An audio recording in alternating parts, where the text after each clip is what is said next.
Dr. Harold Shipman was to his patients the perfect GP, kind, caring, trustworthy, and always willing to visit his many patients in the comfort of their homes. He was held in such high esteem that those that made it onto his patient list likened it to winning the lottery. But the truth was that this kindly looking doctor was relentlessly picking them off, deciding when it was their time to die, and at the height of his murderous reign, he was killing at least one patient every week by injecting them with a fatal dose of morphine. Over a period of 20 years, it's estimated he took the lives of at least 250 of his patients, not by mistake or as mercy killing, but in a cold, calculated act of murder. Here we look at the life of Dr. Harold Shipman, one of the most prolific serial killers the UK has ever seen.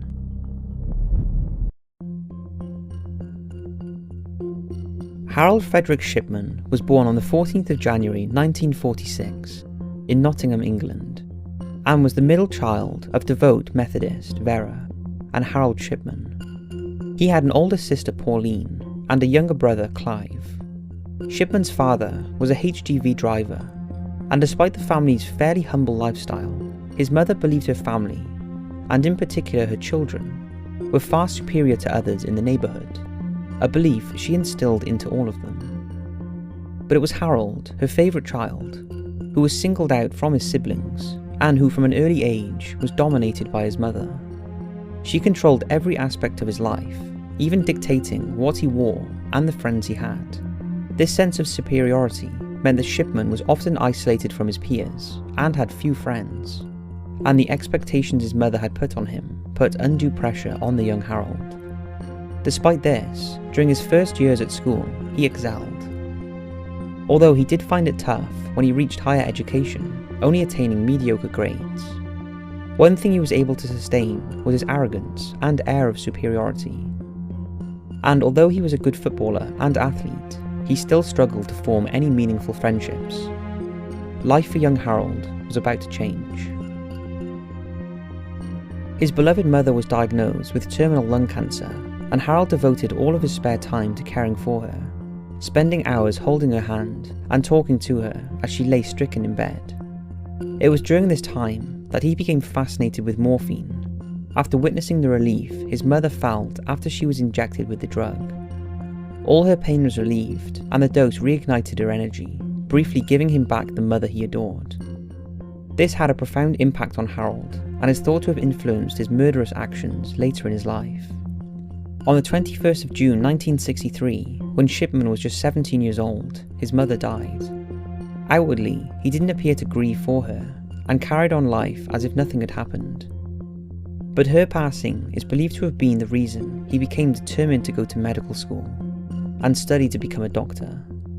And at the age of 19, he was awarded a scholarship to Leeds School of Medicine. During his time in Leeds, he met his future wife, Primrose May Oxtoby. At the age of 17, Primrose fell pregnant, and just over 5 months later, on the 5th of November 1966, she and Harold married. Shipman graduated from med school in 1970 and interned at Pontefract General Infirmary for 4 years. Until 1974, he took a position as a GP at Abraham Ormerod Medical Centre in Todmorden, West Yorkshire. By this time, Primrose had given birth to their second child. For the first time, Shipman's hard work and enthusiasm enabled him to fit in well, and he was respected and liked by his peers. His up-to-date medical practices were viewed as a godsend. But just a year later, Shipman started to suffer blackouts. He lied to his colleagues, saying that he had epilepsy, but in reality, he had become addicted to pethidine, a synthetic form of morphine, and he was regularly prescribing the drug under a series of false names for his own use. The truth finally emerged when the practice receptionist noticed discrepancies on the drug ledger and alerted the senior practitioners. A web of lies was uncovered, and when the partners confronted Shipman, he flew into an uncontrolled rage, behaviour that was totally out of character for the normally composed doctor. It was later discovered he had fraudulently obtained enough morphine to kill 360 people. It was during his time working at Todmorden that Shipman killed his first known victim. Her name was Eva Lyons. She died on the 17th of March 1975, on the eve of her 71st birthday. Around 30 minutes after, Shipman administered a lethal injection of diamorphine in the presence of her devoted husband Dick, who at the time was blissfully unaware that he had just witnessed his wife's murder. Similar to his own mother, Eve had terminal cancer, and Shipman may have seen it as a mercy killing. Whatever his reasons, it was the start of a murderous reign that wouldn't be stopped for a further 23 years. Shipman was dismissed from the practice and fined £600, but the GMC took no further action against him. Instead, he was sent a strongly worded letter and was free to carry on practicing as a GP. This was a vital mistake, because if action had been taken, any further employer would have been aware of his misdemeanours and many lives may have been saved. After his dismissal, Shipman briefly attended a drug rehabilitation clinic in York, before a short stint serving as a medical officer, as well as some temporary work for the National Coal Board. In 1977, Shipman secured a position as a GP at the Donnybrook Medical Centre in Hyde, near Manchester. By this time, he had 4 children. Again, he was well received by his colleagues, and despite the senior partners being aware of his misconduct in his previous post, they believed him when he said he had addressed his problems and was now clean, and despite his admission of drug misuse, he was still given unsupervised access to controlled substances. But as time went on, cracks began to show in Shipman's personality, and despite the fact that his patients had complete trust in what they saw as a kind and hard-working GP, he had become known for being rude and sarcastic to his juniors, and only turning on the charm with those he wanted to impress. Throughout the 1980s, Shipman continued working as a GP and became a particular favourite with his older patients because of his willingness to do home visits. Little did they know that by the time he left Donnybrook Medical Centre in 1992, after falling out with his partners, he had killed at least 74 elderly patients, possibly more. In 1993, he set up on his own at 21 Market Street, Hyde, Greater Manchester, in a new practice where he employed his wife Primrose as a part-time receptionist. He attracted a large number of patients who followed him from Donnybrook. This was due to his expert bedside manner with the elderly and the unwavering love and trust they had in him as their doctor. However, for his patients, Shipman setting up on his own was a deadly move. He was now away from the prying eyes of colleagues and was free to do exactly what he wanted. It wasn't until early 1998 that local undertakers had become alarmed at the number of people who were dying under the care of Shipman. They also noticed that most of the dead were elderly women who were found in their own homes, either sitting in an armchair or lying on their beds, fully clothed and seemingly comfortable, unusual positions for most people to die. Around the same time, doctors at the neighbouring Brook Surgery were also becoming concerned about the number of cremation forms they were being asked to sign by Shipman. As is required by British law, a doctor from an unrelated practice was required to countersign the cremation forms issued by the deceased doctor. In light of these concerns, they did a bit of investigating themselves and discovered that in 1997 alone, 41 of Shipman's elderly patients had died at home, and all of them had been cremated. This equated to a 10 times higher death rate with his patients compared to theirs. In fact, they became so suspicious that they reported the matter to the local coroner, who notified the police.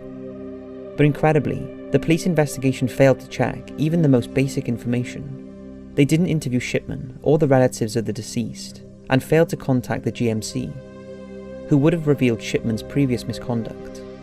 Instead, they relied on medical notes of the 19 patients that had recently died, the very notes that Shipman had forged to make the deaths look genuine. This crucial mistake cost the lives of a further 3 patients. On June 24, 1998, former Mayoress of Hyde, Kathleen Grundy, was found dead at her home. Her family had been alerted when she failed to show up at an age-concerned club that she regularly attended. Despite the fact that Kathleen Grundy was 81, her death was a shock to everyone who knew her, as she was fit and healthy and led an active life in the community. In fact, she was so energetic that many believed she had many more years left to live. It was known that Shipman had visited her just hours earlier, and he was the last person to see her alive. He claimed he had visited the pensioner to take blood for a study he was doing on aging.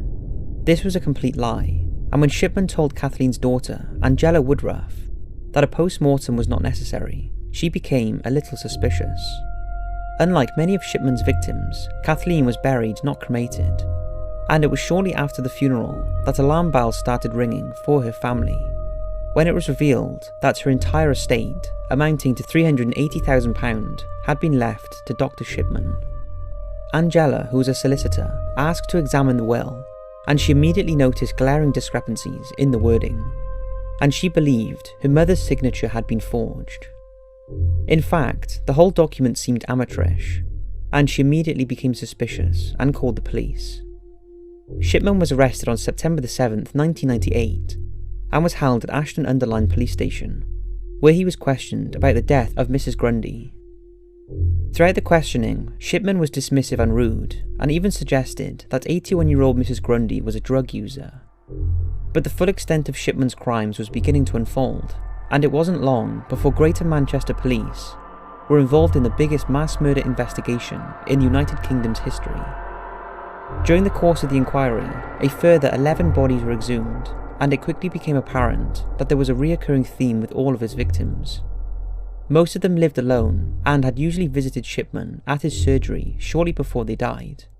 They would then receive an unexpected visit from him in their own homes, usually in the afternoon. But despite the surprise visit, they all trusted him enough to invite him in for a cup of tea.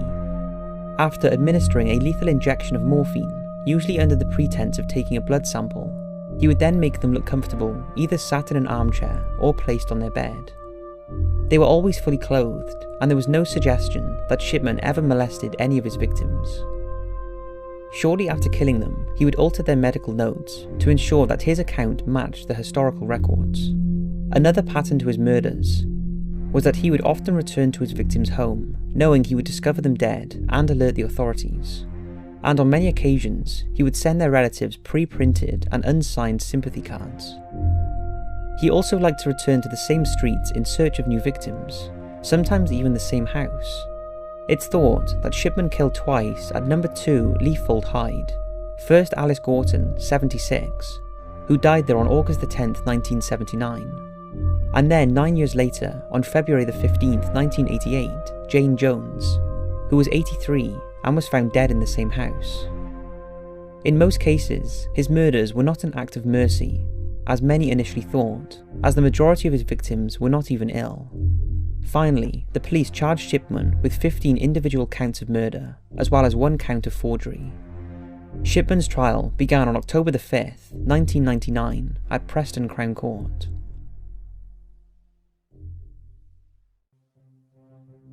The prosecution stated that Shipman had killed because he enjoyed exercising control over life and death, and rejected any claims that he had been acting out of compassion. Angela Woodruff was a key witness, and her account of the events leading up to and after her mother's death was crucial. And her statement was corroborated by fingerprint analysis that confirmed her mother's altered will was a crude forgery typed up on a typewriter found in Shipman's home, and that her mother had never handled the document. Computer analysts confirm that patients' medical records had been altered within hours of their deaths. As the trial progressed, it also came to light the lack of compassion Shipman showed to the relatives of the deceased. He was always reluctant to attempt revivals of his patients, and often he would pretend to call emergency services in the presence of relatives, knowing their loved ones were already dead, although records showed no actual calls were ever made. Then there was the overwhelming evidence of drug hoarding. Shipman was consistently false prescribing morphine to his patients and overprescribing to others, collecting the drugs himself to use as his poison. Throughout the proceedings, Shipman remained arrogant and haughty. He constantly changed his story and was far from the caring doctor his devoted patients portrayed. After hearing all the evidence, the jury was sufficiently convinced of Shipman's guilt and unanimously found him guilty on all charges, 15 counts of murder and 1 of forgery. The judge passed 15 life sentences, as well as a 4-year sentence for forgery, which he commuted to a whole life term, removing any possibility that Shipman would be released. Neither Shipman or his wife Primrose showed any emotion when the verdict and sentencing were read out. Shipman became the only British doctor in the country's legal history to be convicted of murdering his patients, although he was only found guilty of killing 15. This was because, in light of the publicity surrounding his first trial, any subsequent trials would not be fair, and given his whole life sentence would make no difference to his punishment. These additional deaths would be dealt with separately.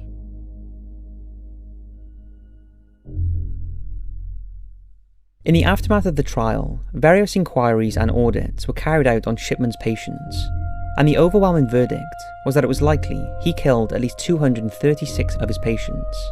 The majority of these were killed between 1975 and 1998. However, there was a likelihood that he started murdering his patients as far back as 1971, shortly after he obtained his medical license, but due to insufficient evidence and records, this has never been officially proven.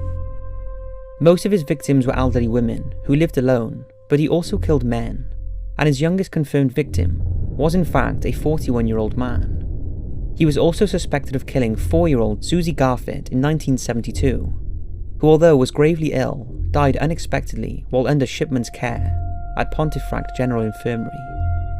It was concluded that all of his victims died peacefully in the comfort of their own homes, except for one who he killed at his surgery.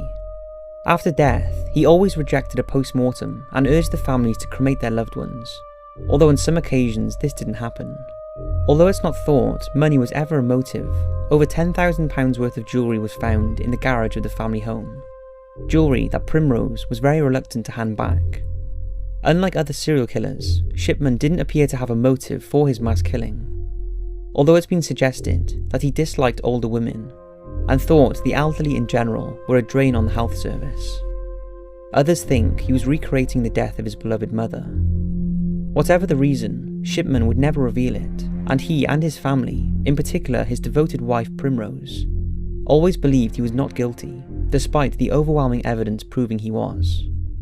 Throughout his incarceration, Shipman protested his innocence and never apologised or showed any signs of remorse for his actions. His wife visited him as often as she was allowed, and the pair exchanged numerous love letters. Witnesses who observed their visits said the couple chatted and held hands like a couple of love-struck teenagers. Such was Primrose's devotion to her husband that many questioned whether she knew about his killing. It turns out there is absolutely no evidence to suggest she was aware of anything. In fact, she was so blinded by her love for him that it's thought she had plunged into a psychological denial and was unable to accept his guilt. In June 2003, Shipman was moved from Durham Prison to Wakefield Prison, one of England's most notorious jails, nicknamed Monster Mansion, and it houses some of Britain's vilest criminals. Harold Shipman thought he was far too good for that place. On January 13th, 2004, on the eve of his 58th birthday, Shipman hanged himself in his cell using his bedsheets. The British tabloids were jubilant about the death of the man they had dubbed Dr. Death, but for his victims' families, this felt like an easy way out for him. A cowardice act that deprived them of an explanation as to why he murdered their loved ones. And in a final calculated twist, it was revealed Shipman timed his suicide so that his wife would receive the maximum £100,000 pension payout. If he had waited until after his 60th birthday, this would have been drastically reduced. So it seems that right until the end, Shipman had control, and as he had with over 250 others, he chose when it was time to die. Although this documentary was not the most gruesome, in many ways it was the most chilling. It revealed a silent killer, an unlikely killer, a man who was trusted and loved by those who knew him, and who happily invited him into their homes, blissfully unaware that he intended to murder them, even willingly offering their arm out for their assassin to administer his fatal injection. After all, who can you trust if you can't even trust your doctor?